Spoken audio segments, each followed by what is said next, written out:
আসসালামু আলাইকুম প্রিয় ফুটবল ফ্যান, আশা করি আপনারা সকলে অনেক ভালো আছেন। আলহামদুলিল্লাহ আমি অনেক ভালো আছি। আজকে আমি যেই বিষয়টি নিয়ে আলোচনা করব সেটি হলো ইউএসএল ফাইনাল ইন্টার মিলান এবং পিএসজির ম্যাচটি নিয়ে। কোন দল এগিয়ে এবং কখন অনুষ্ঠিত হবে এই ম্যাচটি। অনেক জল্পনা কল্পনার পরে ইউএসএল ফাইনাল ম্যাচটি অনুষ্ঠিত হতে চলেছে। যেই ফাইনাল ম্যাচটিতে মুখোমুখি হবে প্যারিস এবং ইন্টার মিলানের মতো শক্তিশালী দল। তো এইবার চলুন বলি কোন দল এগিয়ে রয়েছে।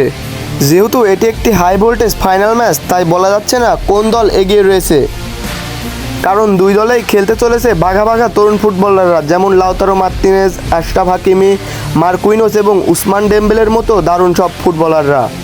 এই দুই দলের ভেতরে যে কোনো একটি দল 2025 সালের ইউএসএল চমক দেখিয়ে জিতে নিতে পারে। তো এইবার চলুন কথা বলি বাংলাদেশ সময় এই ম্যাচটি কখন অনুষ্ঠিত হতে চলেছে। এই ম্যাচটি বাংলাদেশ সময় 1 জুন রাত 1টার সময় অনুষ্ঠিত হবে। তো আপনি কি ভাবছেন, ফ্রান্স নাকি ইন্টার মিলান, কোন দল জিতবে 2025 সালের ইউএসএল? কমেন্ট করে জানাতে পারেন। আপনি যদি আমাদের চ্যানেলের নিয়মিত একজন দর্শক হয়ে থাকেন তাহলে আপনাকে অসংখ্য ধন্যবাদ। আর যদি নতুন হয়ে থাকেন তাহলে চ্যানেলটি সাবস্ক্রাইব করে পাশেই থাকুন। আর এই ভিডিওটি ভালো লাগলে আমার চ্যানেলটি সাবস্ক্রাইব করে পাশেই থাকুন। ধন্যবাদ। আসসালামু আলাইকুম।